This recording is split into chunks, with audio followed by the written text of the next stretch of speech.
De tout temps, l'homme a tenté de trouver une explication à son origine. D'où venons-nous est l'éternelle question. De cette interrogation sont nées une multitude de mythes et une diversité de croyances, chacun étant certain de détenir l'ultime vérité. Ainsi, l'idée de la naissance du monde à partir d'un œuf se retrouve dans de nombreuses civilisations. Pour certains, l'œuf donne naissance aux dieux, pour d'autres, il engendre l'homme. Parfois, il symbolise le monde et sa perfection. Mais, à l'heure actuelle, cette évocation de l'œuf nous apparaît clairement comme une allégorie poétique et non comme une explication de notre origine. Depuis l'apparition de l'homme sur Terre, ses représentations sacrées ont été nombreuses et diverses. Mais voilà, les connaissances de l'homme évoluent avec le temps. Être en quête de ses origines est une chose, une autre sera de tenter d'améliorer son sort par la connaissance et l'invention. De telles recherches apportent des réponses très différentes des mythes ancestraux.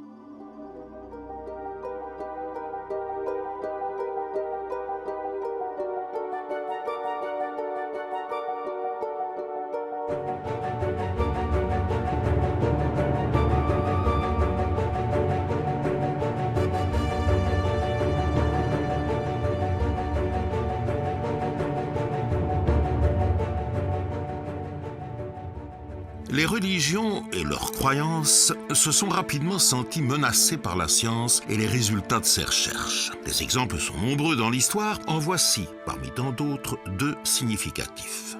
En 1600, Giordano Bruno est accusé de blasphème et d'hérésie par l'Inquisition pour avoir affirmé que l'univers est infini et peuplé d'autres planètes.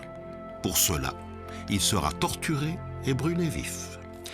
Quelques années après, Galilée a risqué lui aussi sa vie en soutenant que la Terre n'est pas le centre du monde.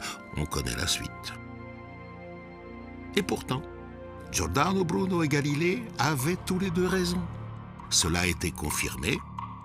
Il est clair que la science peut déranger les croyances religieuses et que parfois, celles-ci se sentent agressées.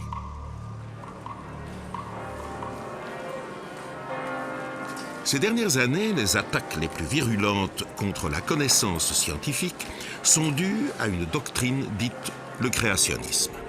Il s'agit d'un ensemble de croyances selon lesquelles l'univers, la Terre et la vie sur Terre sont l'œuvre de Dieu.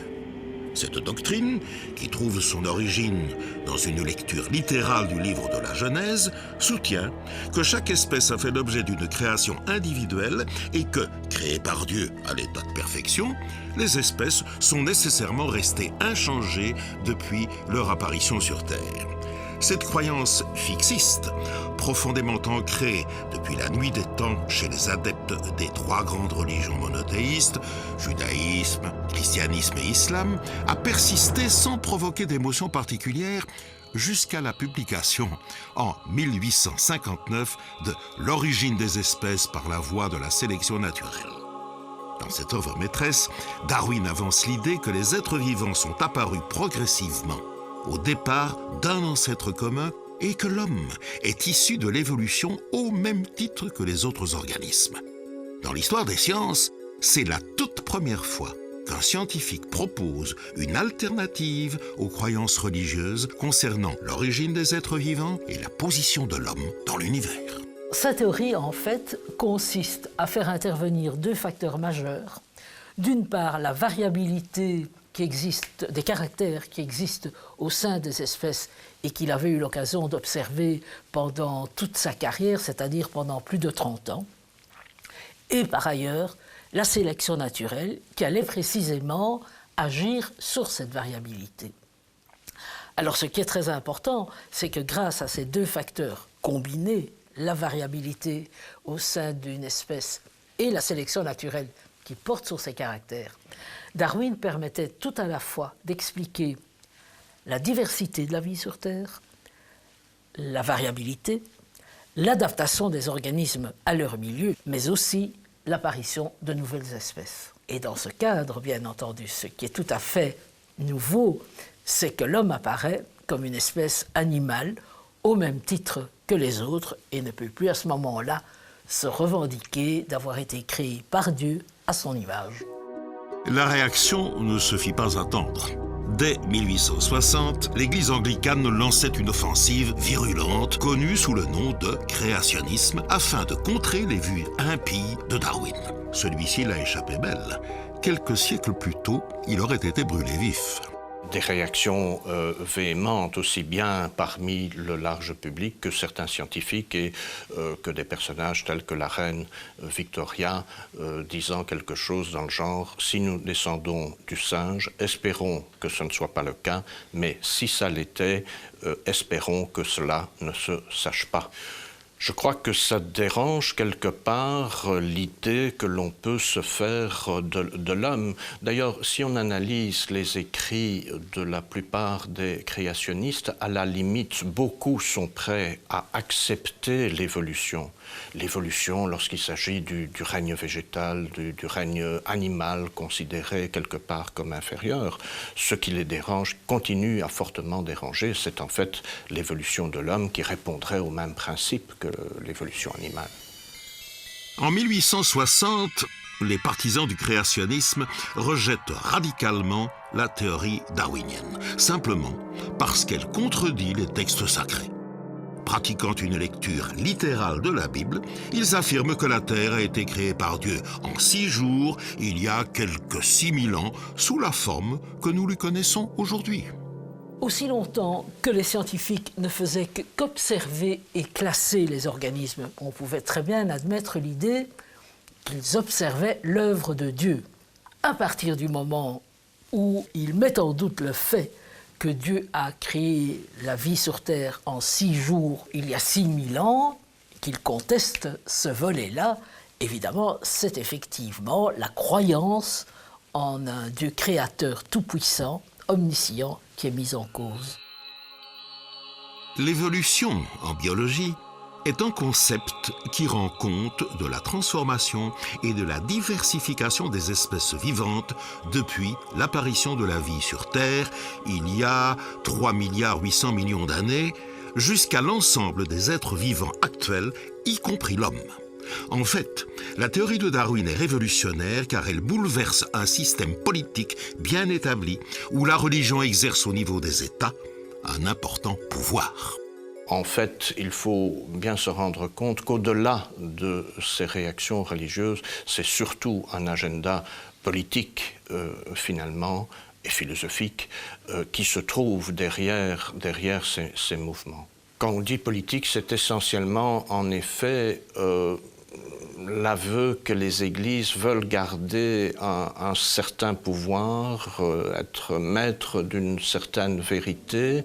Selon Darwin, ce ne sont donc pas les individus en tant que tels qui évoluent, mais bien leur caractère qui se modifie d'une génération à l'autre en fonction de leur adaptation au milieu, favorisant ainsi la survie. En 1859, sans aucun doute, la théorie de Darwin laissait subsister de grandes zones d'ombre. Depuis, les progrès ont permis de répondre à de nombreuses questions, même s'il reste encore actuellement bien des domaines à explorer.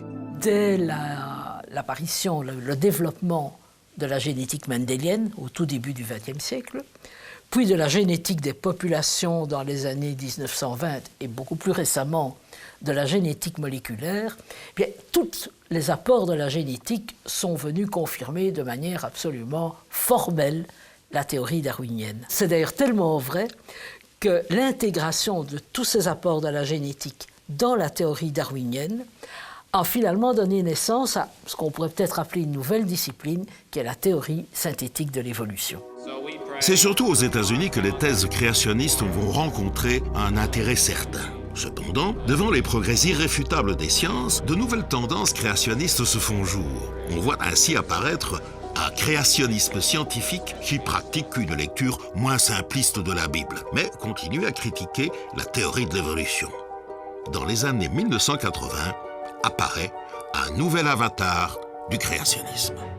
Ce qu'on appelle le dessin intelligent, l'intelligent design, qui peut admettre certains principes de l'évolution, mais qui considère à nouveau que derrière cette évolution, il y a une intelligence. Le monde est tellement beau, tellement complexe, qu'il y a une intelligence, un Dieu qui va diriger cette évolution.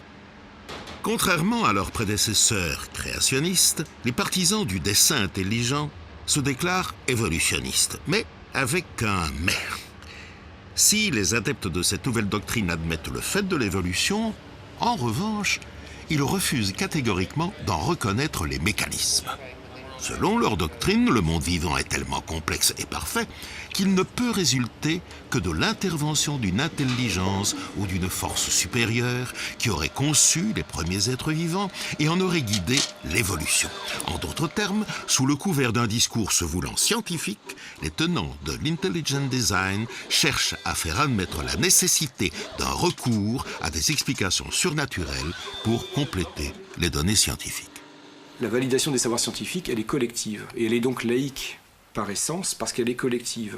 Pour reproduire nos expériences, nous avons laissé chacun, le japonais à l'autre bout du monde, le chilien à un autre endroit, moi le français, nous avons laissé chacun de côté nos options métaphysiques personnelles.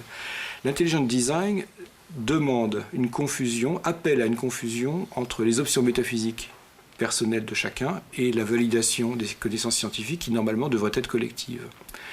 Il mélange les deux et il propose que puisse faire partie de l'explication scientifique la bienveillance de la providence comme entité qui façonne le vivant. Et c'est là que les scientifiques sont appelés à se lever et à dire « mais non, ça ne peut pas être de la science. Depuis 200 ans, nous n'avons plus, par contrat, volonté à avoir recours à la providence. Nous n'expliquons le monde naturel qu'avec les seules ressources de la nature. » Les implications politiques qui sous-tendent cette attitude sont très claires. C'est bien l'avenir des religions et de leurs dogmes qui sont en jeu et une certaine vision de la société. Afin de freiner l'impact des résultats de la recherche scientifique sur les croyances, les groupes créationnistes font preuve d'imagination. Ainsi, aux États-Unis, dans l'État du Kentucky, on peut visiter un musée de la création. Ce parc d'attractions créationniste affirme haut et clair que Dieu a créé le monde en 6 jours. C'est ainsi que Adam et Ève vivaient en compagnie des dinosaures.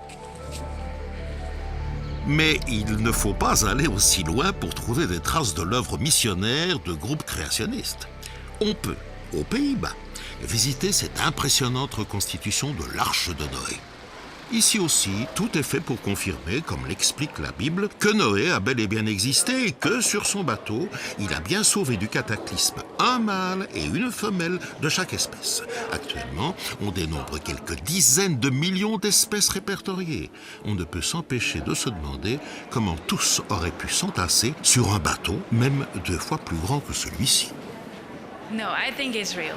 Absolutely. As I believe the Bible, I believe it from the beginning till the end. And with Noah, was been saved together with his wife and his 3 sons and their wives. I think it's real that God wants to show us what can happen if we don't listen to God. So yes, it's real, absolutely. Le travail de construction de cette arche est remarquable. Il a bénéficié du soutien des adeptes du créationnisme qui ont rassemblé près d'1 million d'euros pour aider à son édification. Yeah, my father built this ark just to explain the story of Noah again and just to open the Bible again and to let the people see that it's not that boring, but that's a great story about God saving 8 people, and just the same we want to explain that God wants to save us now via his son Jesus, and he wants to tell the story again. Cette arche-musée est visitée par des centaines de personnes, des adultes de tous horizons, mais aussi des enfants qui y viennent en voyage organisé par leurs écoles. On leur y montre les possibilités de stockage des animaux, on leur rappelle les différentes étapes de la création vues par la Bible, on y teste même de manière magistrale l'importante résistance de ce genre de bateau à un cataclysme aquatique et on leur projette nombre de vidéos créationnistes. Il est évident que pour ceux qui acceptent ces explications au premier degré, la théorie de l'évolution est purement et simplement inconcevable. Yeah, for us it's really important to explain it again. We got a lot of visitors here on board who do not have heard from the ark yet. So we want to tell them the story again that at the end of this life, this is not the end. There's another world coming with God. So we want to tell the people that there's more than just this life. On peut estimer cette croyance respectable, Mais on peut aussi défendre l'idée que l'on pourrait proposer une lecture de la Bible plus symbolique, plus allégorique. Une lecture littérale des textes sacrés peut avoir des conséquences désastreuses pour l'instruction et la formation scientifique de ses enfants. Pour de nombreux croyants, il ne fait aucun doute qu'il faut lire les livres sacrés avec une certaine distance.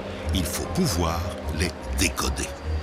Les traditions du livre, qu'elles soient hébraïques, chrétiennes ou musulmanes, nous invitent à avoir une lecture ouverte, pas strictement littérale, mais aussi une lecture symbolique, une lecture poétique, une lecture théologique, au sens où il y a une recherche derrière. Récemment, avec un de mes interlocuteurs, je lui demandais s'il avait une culture biblique, et il me disait oui. Et je lui dis, mais si vous ouvrez les textes d'évangile, dedans vous avez des récits un peu particuliers qu'on appelle des paraboles, qui portent un message à travers une histoire. Et je dis, mais vous êtes conscient que ces paraboles sont des histoires inventées, où Jésus dit, je vais vous raconter une histoire. Et quand on voit les histoires, elles sont parfaitement de l'ordre de la fiction. Je dis donc, il y a bien à l'intérieur du texte biblique lui-même un style particulier qu'on va dire parabolique, où il faut aller derrière l'histoire pour trouver le message. Il en est de même dans bien d'autres textes où il n'est pas nécessairement dit « attention, ce texte est une parabole, attention, ce texte est un poème », et pourtant c'est présent. Donc déjà dans le texte, il y a cette invitation-là. Encore plus dans la tradition, je le disais tout à l'heure, il y a ces invitations. Donc ce n'est pas du tout manquer de respect par rapport au texte que simplement d'ouvrir le mode d'emploi qui est présent ou dans ce texte ou dans la tradition. La religion islamique connaît aussi des partisans du créationnisme. Ainsi, le Turc Harun Yahya a édité un luxueux atlas de la création et l'a envoyé à de nombreuses écoles et bibliothèques en Europe. Il s'agit d'un ouvrage de propagande créationniste qui cumule mauvaise foi et erreurs scientifiques. Son impression coûteuse démontre que le créationnisme musulman est bien présent. Madame Charfi est physicienne et professeure à l'université de Tunis. Elle connaît bien les dégâts causés par les créationnistes en terre d'islam. Ils ont aussi l'attitude, depuis les années 70, de considérer que toute la science existe dans les textes sacrés, en particulier dans le Coran. Et donc ce mouvement concordiste qui a existé chez les chrétiens, mais qui est très marginal aujourd'hui, est très très présent chez les étudiants islamistes.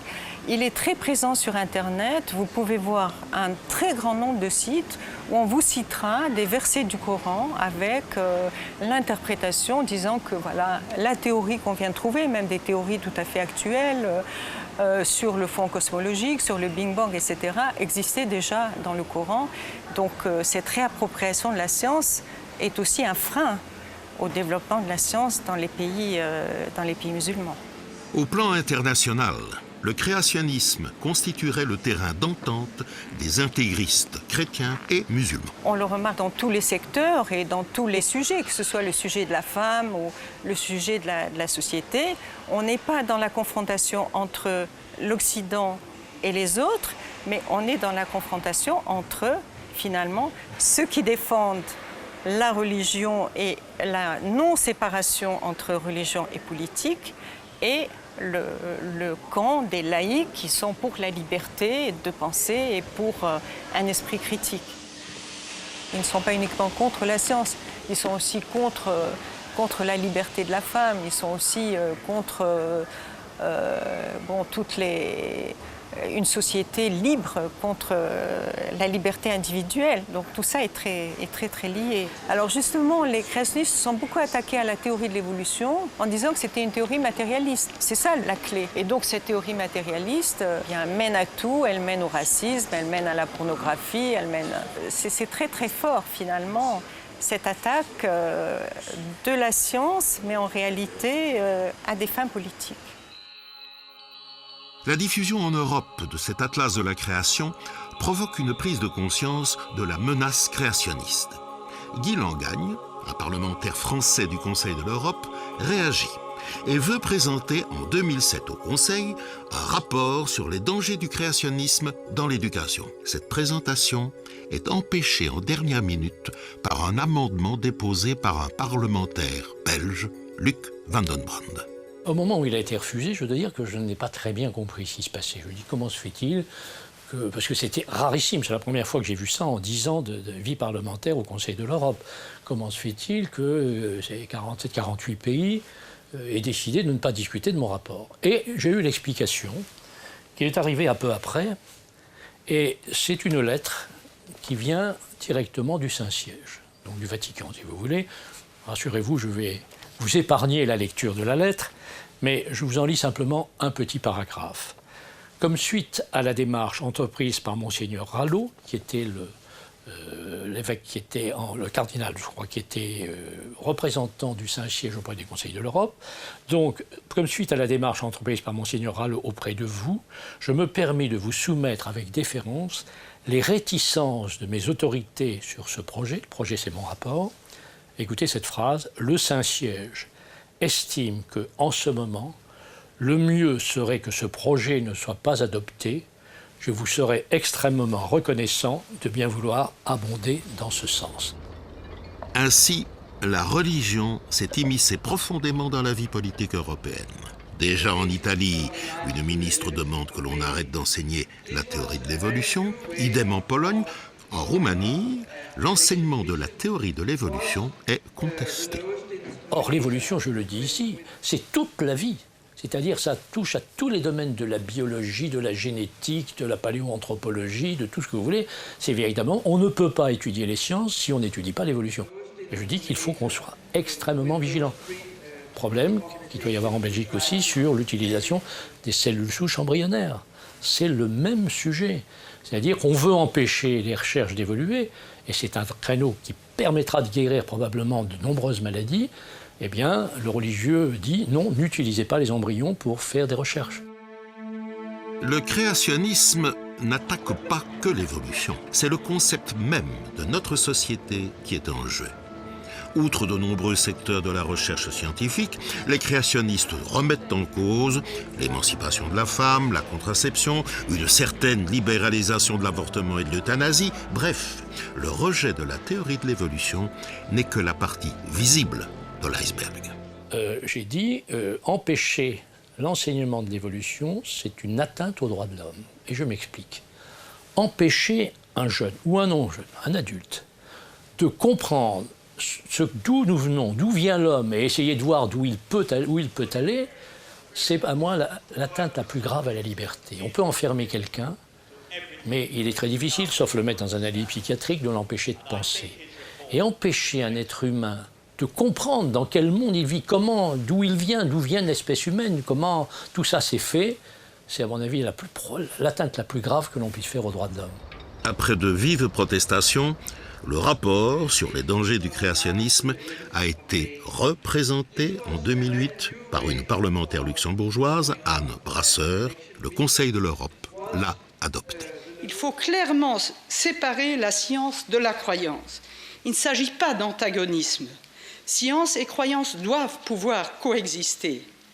Il ne s'agit pas d'opposer croyance à science, mais il faut empêcher que la croyance ne s'oppose à la science. Il existe donc une véritable pression politique qui favorise les thèses créationnistes. Certains verraient volontiers nos sociétés démocratiques se transformer en sociétés théocratiques, où la religion serait partie prenante des affaires publiques. Ce serait la fin de la laïcité politique et donc de la séparation des églises et de l'État. C'est l'enseignement qui est particulièrement visé par les créationnistes. Ce fait a évidemment interpellé le corps professoral de l'Université libre de Bruxelles. Une étude menée par l'université montre que les élèves de fin de secondaire connaissent mal la théorie de l'évolution et, ce qui est beaucoup plus préoccupant, qu'ils ne maîtrisent pas le concept même de démarche scientifique. L'hypothèse, c'est qu'en effet, puisque la démarche scientifique semble être peu présente finalement dans notre enseignement, de la biologie mais aussi des autres sciences, eh bien on en arrive à cette cette constatation qu'en fin de secondaire, les élèves n'ont pas vraiment été suffisamment, en tout cas, entraînés à faire la différence entre ce qu'est une démarche scientifique et ce qu'est une explication dogmatique. Ça, je voudrais quand même déjà vous signaler que dans la position de l'intelligent design, il y a déjà une première faille en termes, je dirais, de démarche scientifique. C'est que finalement, si c'est trop complexe pour pouvoir être expliqué par la théorie de l'évolution, c'est qu'il y a un Dieu derrière. Déjà ça, c'est déjà une position qui n'est pas une position scientifique. C'est ce qu'on appelle un peu l'idée du Dieu bouche-trou. C'est-à-dire, tout ce qu'on ne sait pas expliquer, c'est forcément Dieu. Ce qui est assez inquiétant, je pense, c'est de constater que les élèves, finalement, pensent qu'on peut choisir entre une explication scientifique et une explication dogmatique, dans la mesure où, pour eux, c'est la même chose. C'est deux explications du même ordre. Et c'est ça qui est évidemment problématique et qui renforce alors en effet les possibilités de plutôt choisir des thèses créationnistes que des explications scientifiques. Qu'est-ce que c'est qu'une hypothèse en science? Une hypothèse en science, c'est une proposition, mais elle doit avoir une caractéristique. Et là, on voit déjà apparaître la dimension tout à fait fondamentale de la science, c'est que cette proposition doit pouvoir être testée. L'étude révèle que dans l'enseignement secondaire supérieur à Bruxelles et en périphérie, il y a en moyenne un tiers des élèves qui déclarent que la théorie de l'évolution est en conflit total ou partiel avec leurs convictions. C'est un peu inquiétant de se dire que pour un tiers de nos élèves, eh bien, finalement, ils sont plutôt convaincus par ce qui est écrit dans les textes religieux, par exemple sur la manière dont l'homme est apparu sur la Terre. Je pense qu'en effet, il y a lieu de se poser des questions. Alors je crois qu'il ne faut peut-être pas dramatiser, on n'est pas aux États-Unis, on n'est pas encore dans la situation des États-Unis, mais à mon avis, il est temps de s'en préoccuper. Le créationnisme et ses dérivés tels que l'intelligent design mettent en danger non seulement toute la démarche scientifique dont dépend notre avenir, mais aussi la neutralité politique des États face aux dogmes religieux. C'est la conception même de notre société qui est en jeu.